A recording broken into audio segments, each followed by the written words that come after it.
లక్ష్మి అనుగ్రహం కలగాలంటే తప్పకుండా పాటించవలసిన కొన్ని నియమాలు, అలాగే వ్యాపార అభివృద్ధి కొరకు పచ్చకర్పూరంతో పాటించవలసిన కొన్ని పరిహారాల గురించి తెలుసుకుందాం. లక్ష్మి కటాక్షం కలగాలంటే ఎలా పూజను చెయ్యాలి? సకల సౌభాగ్యాలు కలగాలంటే ఎటువంటి దీపాన్ని ఎక్కడ వెలిగించాలి? మన ఇంట్లో లక్ష్మీ అమ్మవారిని ప్రతిష్టాపన ఎలా చేసుకోవాలి? అమ్మవారికి ఇష్టమైన పువ్వులు ఏమిటి? అలాగే నైవేద్యం ఏమి పెట్టాలి? లక్ష్మీ అమ్మవారికి ఇష్టమైన వస్త్రాల కలర్ ఏమిటి? పచ్చకర్పూరంతో ఇలా చేయటం వల్ల వ్యాపార అభివృద్ధిలో కలిగే లాభాలు ఏమిటి? వీటి అన్నిటి గురించి క్లియర్గా ఈ వీడియోలో తెలుసుకుందాం. వీడియో ఎక్కడ స్కిప్ చేయకుండా అందరూ చివరి వరకు చూడండి. సో మీకు ఇన్ఫర్మేషన్ వీడియో అనిపించిందంటే మరికొద్ది మందికి షేర్ చేయండి. అలాగే మన ఛానల్ని సబ్స్క్రైబ్ చేయడం మర్చిపోవద్దు. అలాగే లైక్ చేయండి.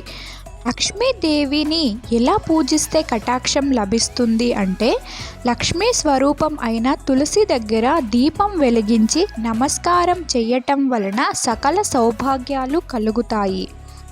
తెల్లని వస్త్రం పరిచి దానిపై ధాన్యం పోసి అమ్మవారిని ప్రతిష్టాపన చేసి బాగా అలంకరించి, అలాగే చేవంతి, మల్లెలు, సన్నజాజులు, గులాబీలు, తామర పువ్వులతో పూజించటం వల్ల తొందరగా లక్ష్మీ అనుగ్రహం లభిస్తుంది.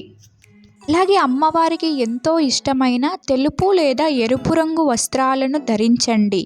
శుక్రవారం, మంగళవారం రోజు లక్ష్మీ అష్టోత్తర శతమానవళి చదువుకుంటూ అమ్మవారికి కుంకుమార్చన చేయటం వల్ల కూడా తొందరగా మీకు లక్ష్మీ అనుగ్రహం లభిస్తుంది. సకల సంపదలు చేకూరుతాయి.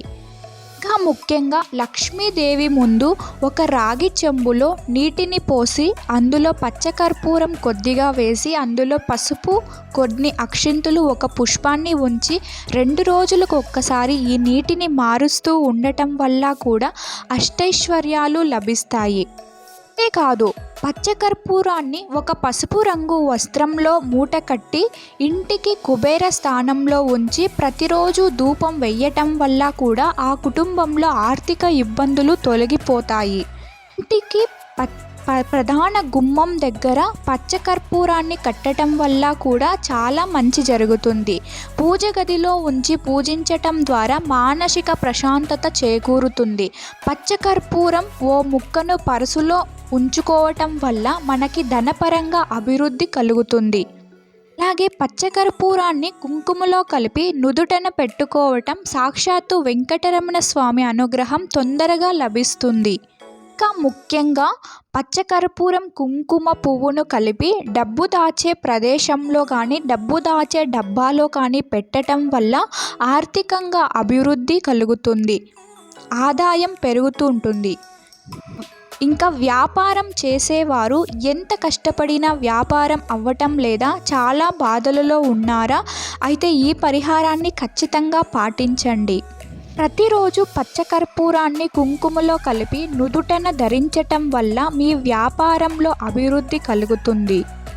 అలాగే పచ్చకర్పూరాన్ని తీపి పదార్థాలకు కలిపి దేవుడికి నైవేద్యంగా సమర్పించటం వల్ల ఆ ఇంట్లో శుభకార్యాలు త్వరగా జరుగుతాయి.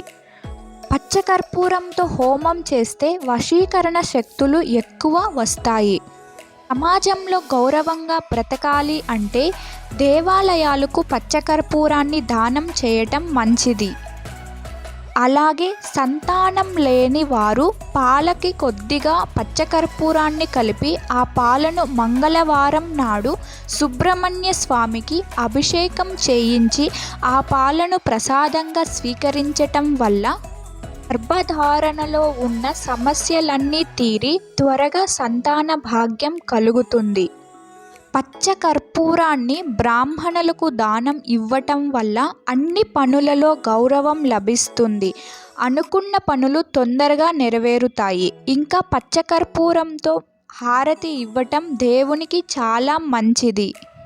ఇన్ని ఇన్ని ఉపయోగాలు ఉన్న పచ్చకర్పూరాన్ని ఉపయోగించి ప్రతి ఒక్కరూ వారికి ఉన్న ఆర్థిక ఇబ్బందుల నుండి తొందరగా బయటపడాలని మనస్ఫూర్తిగా కోరుకుంటూ, ఈ వీడియో మీకు నచ్చినట్లయితే ఖచ్చితంగా లైక్ చేసి సబ్స్క్రైబ్ చేసి మరికొద్ది మందికి షేర్ చేయాలని కోరుకుంటూ, మరిన్ని మంచి వీడియోలతో మళ్ళీ కలుసుకుందాం. అంతవరకు నమస్తే.